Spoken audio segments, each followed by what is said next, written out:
another episode of Texas Platinum. First off, we want to apologize for our lack of videos recently. We've just been burnt out with school and finals and quite frankly, a terrible football season. I've been working. I was like, this man's been working. Yeah. Working boy.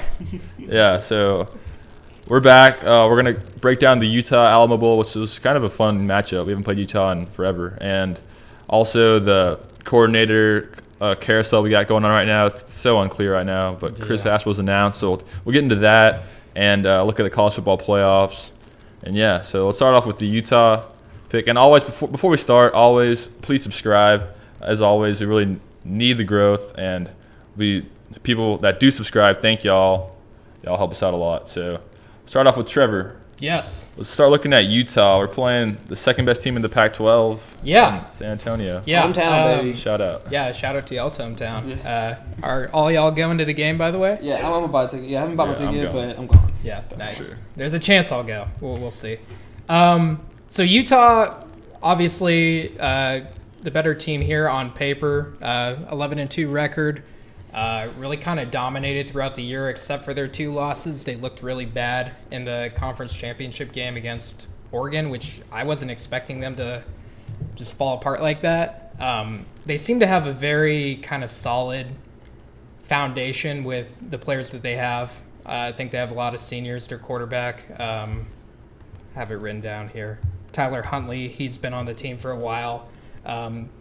I heard an interview with the coach basically saying that this guy's like, he's a captain of the team, and he's like truly the kind of the man of the team. Mm-hmm. Everything goes through him. And whenever I see a team like that, I typically am a bit wary of that, just being that if you have a team with that good of a leader, typically they're not going to just not show up for a game, especially with this being his last game. Mm-hmm. Yeah, so they're 7-point favorites. ESPN gives them like a 65% chance of winning the game. Yeah, the 2 losses that they have on the season were against opponents that were ranked.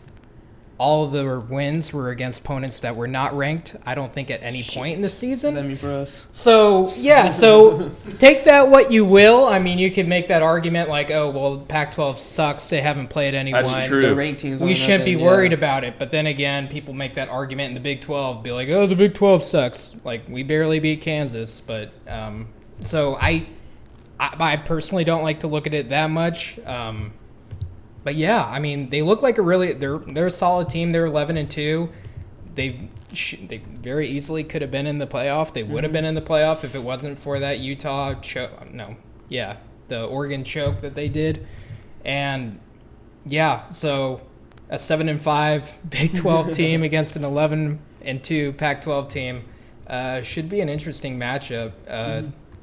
Yeah. Texas will have to bring their A game. What I was looking at their season, and primarily towards the end when they played Oregon, they have 2 really good all-conference defensive linemen. Yeah. On 2, you said they were Samoan?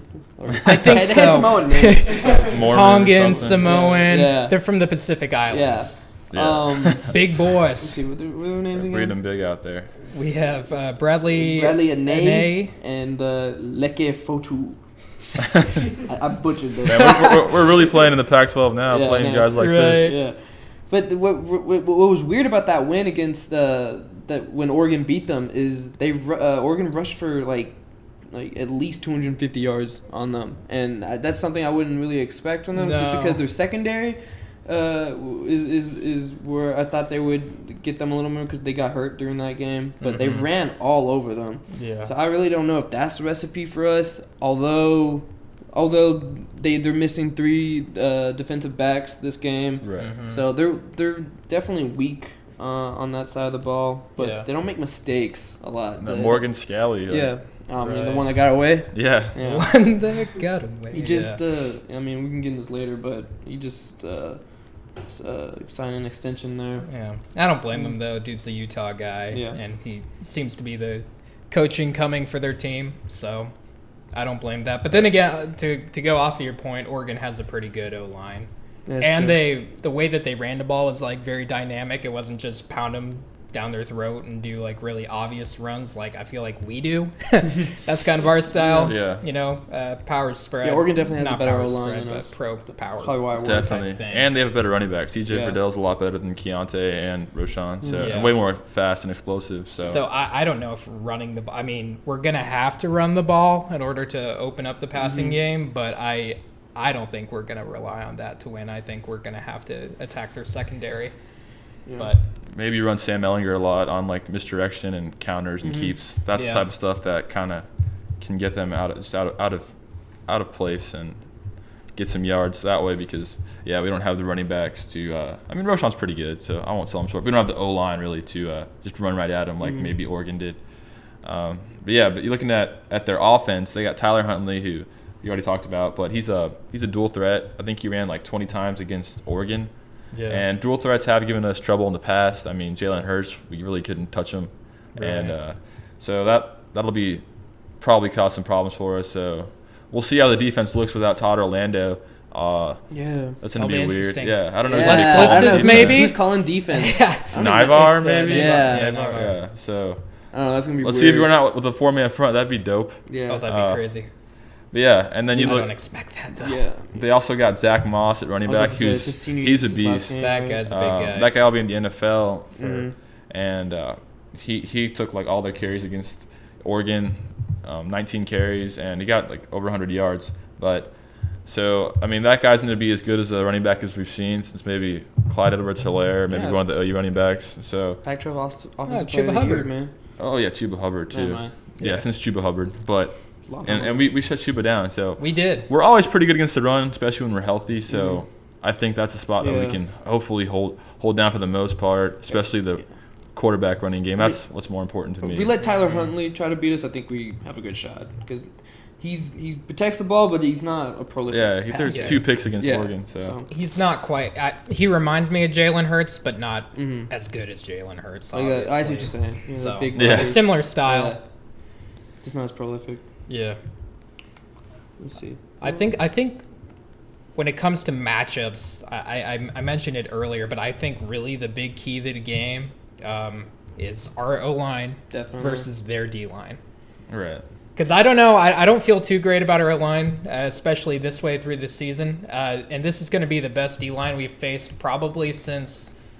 I'd say that LSU is a more talented D-line. Yeah. I think this one's more experienced and more solid. West Virginia had a pretty good D-line. Yeah, they did.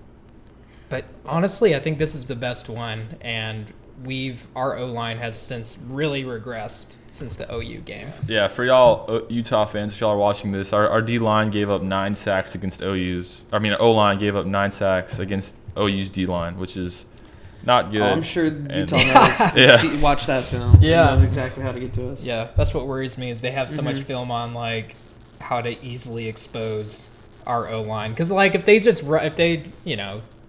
play basic D-line stuff and just go right at us, like our O-line will be fine. But it's whenever they do the fancy stuff and the cool moves that our O-line just kind of freaks out and doesn't do their job. Yeah, all the stunts and stuff.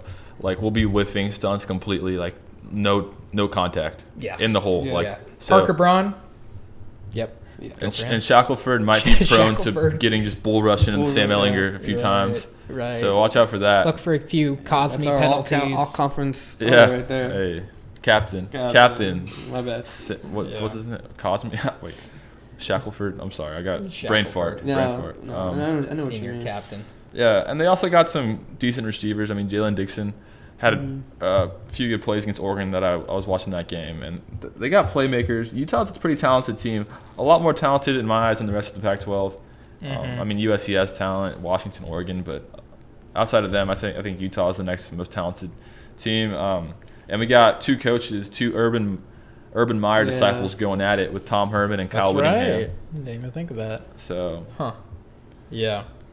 I'd say that if we want to draw up comparisons to like what's the similar team that Texas has faced compared in regards to kind of what Utah runs, I'd compare them to like a Baylor. Probably not quite as dynamic on from an aerial attack wise. but the way that they run the ball and just their strengths being in their defensive front, and then just being really solid overall, being pretty disciplined. They don't seem to. Hell, man, they're make gonna have stupid something mistakes. to prove, bro. They were playing for a playoff spot a week ago, Right. 2 weeks Yeah. ago. Yeah. So I mean, as banged up as they looked on defense, or they are on defense, I mean, they're gonna be coached up well and want to punch someone in the mouth, and, Right. and here we are. So, Yeah.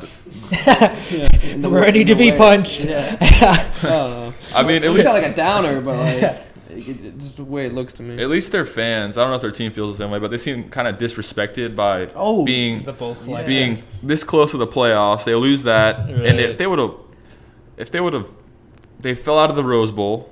Oregon's going to the Rose Bowl now. Is it 11-2 because they won the Pac-12, and they fall all the way down to the Alamo Bowl and playing a 7-5 I'd be team. pissed. They had the Rose Bowl and college football Yeah, playoff. Playoff taken Hopes. away. Yeah, if they were going to All win that in game, week. and now they're back to All the in Alamo week. Bowl. Yeah. Right. So it'll be interesting to watch like the temperature of their team, because Yeah. I would be like mad. I'd be like, all right, let's go show like this was kind of messed up how we're playing in basically an away game now against the 7-5 team. We got a home game. yeah, Like, come it's gonna on. be like 90% UT fans. Yeah. So We're even wearing our home uniforms for the home team for the game, so it's literally a home game. Hell, man, we just came up from San Antonio. It took us Yeah. like, what, an hour? An Yeah. hour? Like, come we on. just drove that like Yeah, this is a home 2 game. hours ago. Yeah, Right. so yeah, we'll see how they react, but that's the main thing about bowl games. You never know how a team's going to come out. I mean, SEC will say their teams don't care about bowl games unless they're in the national championship. Even A&M will say that. So Stupid. yeah. So let's see if Right. Pac-12, if they're in the business of winning national championships only. Let's see if they're motivated for this game. When's the last time the Pac-12 won a national championship? USC. 04?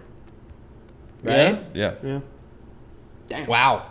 Damn. I mean, I guess the I mean, Big I guess 12 Big Oregon 12's got, Oregon 05, got yeah. close. Yeah. Yeah, Oregon's been Yeah, there. Oregon's been there a bunch. Yeah, let's wrap up this Utah game. Let's talk about Do we us a have little bit. anything more? Yeah, let's talk about us. We haven't done that. So a theme in bowl games is like people missing for the draft and Mm-hmm. stuff. We don't have any juniors that are like studs about to declare, so that's not really an issue. It's not our problem. Our seniors, yeah. We're lucky. We don't have draft time. Man. We don't have to deal with that drama. We got a bunch of other drama, but we don't have that drama. Yeah. So it looks like all our juniors are gonna play. A few of our seniors might be in question, like not even because they're gonna like hold out to get a high draft pick, more just like they're hurt, like Colin Johnson. Yeah. It'd be Colin, nice to see him he one said he last wants to time. play. I mean, I would love to see Colin Johnson one last time. He's kind of like a Yeah. unicorn at this point. Like we don't Yeah. see him, he's always hurt. He didn't really get the proper send off, you know. Yeah, I'd love to have him. When's the have a last big time he game. played? Did he play in Iowa State? No. No. it Baylor? was- No. No. That was after. You didn't play tech. It Was was it like Kansas State Kansas. or Kansas? Yeah. It was Yeah. one of those. What a horrible way to go Yeah. out. Yeah.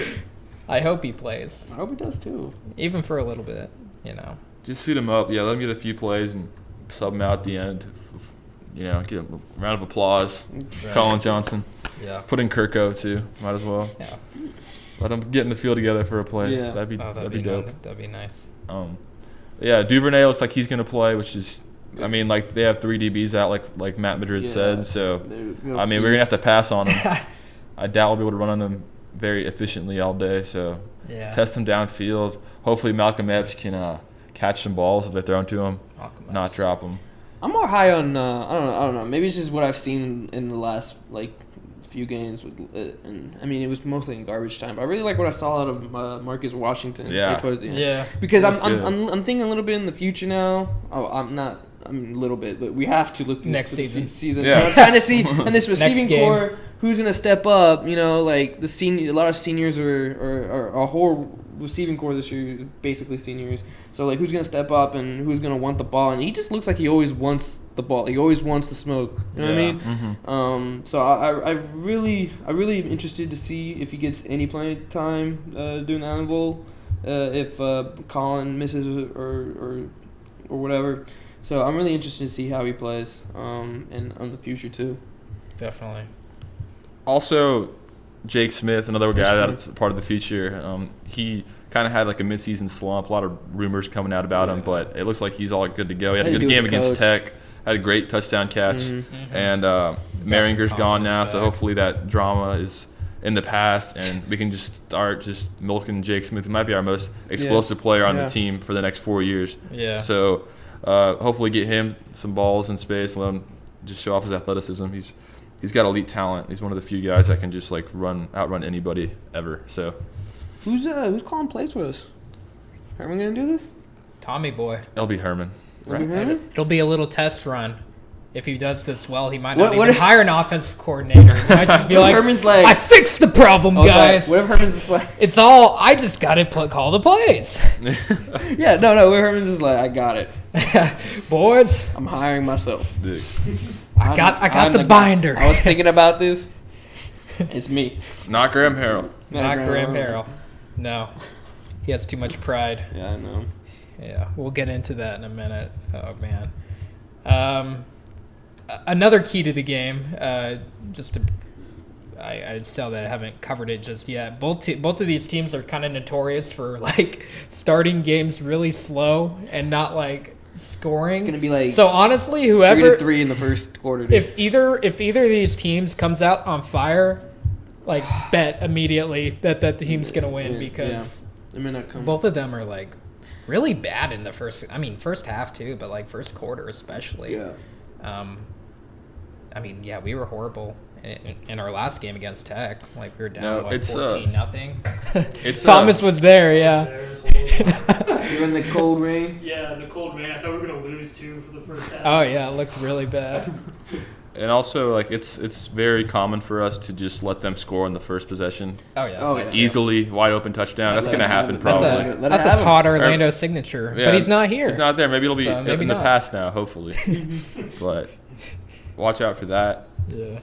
But how do you feel about just like Utah? Because there's always like a belief that Big 12 offenses and Big 12 quarterbacks are kind of like the cream of like the top of the top in the nation. Like if you can play against a Big 12 offense, you'll see a good Big 10 or Pac-12 offense, and it'll be manageable. Mm-hmm. And I know Utah's got playmakers, but I kind of feel like this offense can be contained for the most part. I think it can too, only because like I know you mentioned the receivers earlier, but I also don't think. I was about to say there's nothing to like hang their hat on. Right. I think their leading receivers actually their tight end. Their tight end, yeah. Yeah, it is.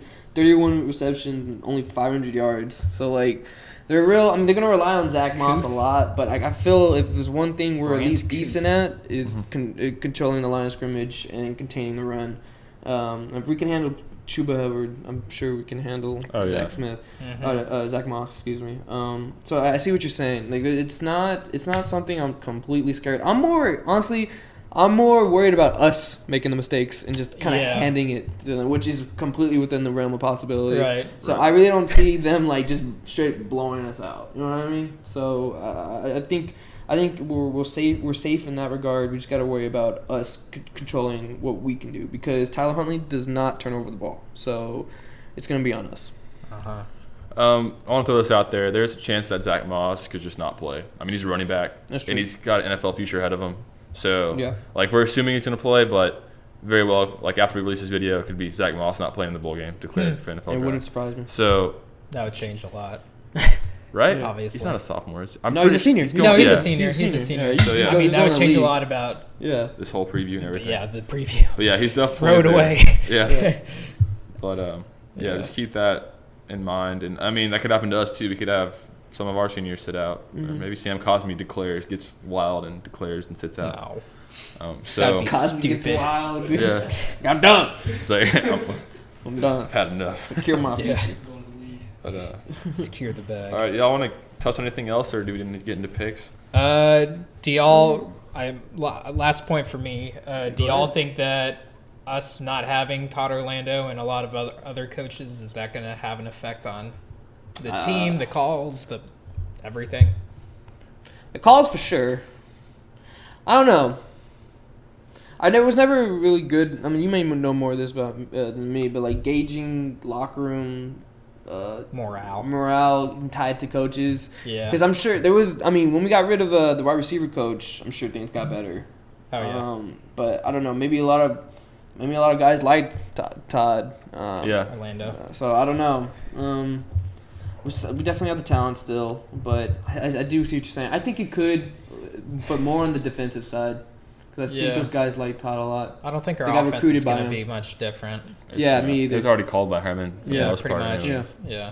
But let me add to that. So typically, whenever you see a defensive coordinator fired randomly during the season, like suddenly, like Mark Stoops, and then there's like interim that comes in. Usually, there's more fire from the defense that week in the first game back, and then usually after that, it kind of progresses back to what it has been until you get like a real defensive coordinator and real changes can happen. So there might be a little bit of juice on the team. I don't know if Todd was a super big players coach. He was kind of just like a scientist that tried to formulate his defense in like a bunch of weird ways. So I think the team will come out fired up. I don't think we'll be like dragging because we lost Hot Orlando. I don't think there'll be any like defiance or like revolt against Herman's decision. Yeah, I don't expect that either. So I think it'll be positive or no reaction.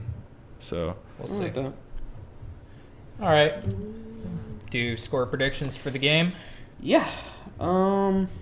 So I was really struggling to see like what kind of score. They had the over-under at 55. I guess it kind of makes sense. It's like a 28-27 type game. I could see us winning this like 28-21. I feel like it's gonna be kind of low scoring. Same as the Sugar Bowl last year. Yeah, exactly. I feel like it's kind of low scoring. Both offenses aren't like killing it right now, but I think we have the better offense. So yeah, I think I can roll with Texas. And the amount of injuries they have in their secondary and how we use the passing game now and our receivers, I feel like we really take advantage of that. So I'll take Texas 28-21.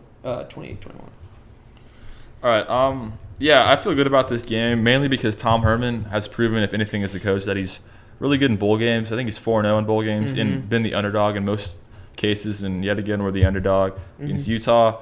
So, and it's also a home game, and we got Sam Ehlinger. I think he'll be fired up, and I don't know. I feel good about our chances. I think this is a game that we need to win to show we do. Like the fan base, because we're all melting down, especially me, to show that like we'll be okay. Herman's got it under control. Tired of it.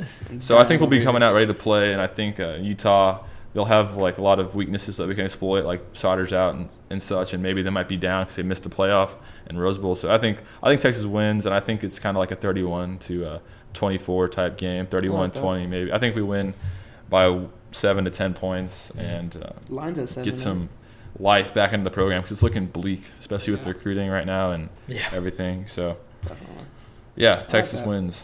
Man.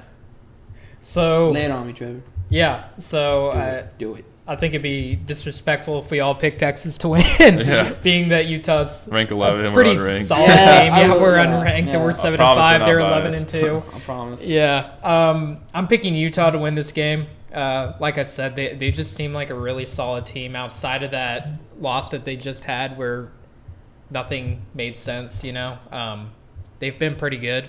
I really like kind of the chemistry of the team. They seem really solid. The coach, I haven't really heard him speak, but I watched a press conference, and he just really strikes me as a really solid guy. They did player interviews, and the players all seemed really classy and solid and locked in and everything. And, yeah, I think they're going to come out pretty upset that they got, I wouldn't say that Alamo Bowl is a lower tier bowl. It's not a bad bowl, but it's a solid bowl. Compared to what they very well could have been in. Yeah. It's a bit of an insult. But I do have it being a close game. I have Utah winning 34-28. Yeah, I definitely see that as a possibility. I would, yeah. It would. It would suck for us. With all that has transpired, like since like the Tech game and all the coaching carousel and recruiting developments and everything, and then we go and lose to Utah in a home game. That'd be really bad, like for the program. Like, fan-wise, we're already pretty, like toxic fan base. Like everybody else is. Like, every fan base is toxic. That's like a big-time program. So we'd be very upset. Yeah. I would be that's irate. And that's another reason why I'm going with Utah's. I'm just really not sure how our team is feeling right now. Like, it's hard to gauge the temperature. It's very and I guess it's just because, we haven't like been watching practices or really been following them quite as much as we were, during the season. So it's kind of harder to gauge, but I don't know. Like at the same time, we have a lot of seniors on this team, a lot of them on defense. So maybe our defense will come out firing, but offensively, yeah. Mm-hmm. All right, so that wraps up this video. It's our last preview of the season. Sadly, off season's coming, so we're all depressed. But hopefully, we come out on a good note and knock off Utah, our Pac-12 friends from the Pac-12. So, with that said, please subscribe always. Please. And we just keep watching. Bear with us. We're growing. So, anything else, Trevor, Matt? Have a happy holiday. Yeah. Happy New Year. Have fun. Maybe we'll see you there on New Year's Eve in San Antonio. Come on out. Kind of, and just I assume what we're gonna shoot for is kind of like the same thing as last. Well, we started an off season before the season started, so I'm sure we'll have like recruiting videos coming up soon, or just those were pretty popular. More like college football news. I think we're trying to get more into that a little bit. But yeah, we'll have more off season content. Probably see a little bit spring of ball stuff. Yeah. It's the end of the year. And equipment upgrades. Yeah. Oh yeah, let's for do sure. it. We're gonna. Thomas, you have any final words Oh yeah, man. for the audience? Subscribe to help pay for the equipment upgrade. Yeah. Much needed. We'll see y'all soon. See you guys. Bye.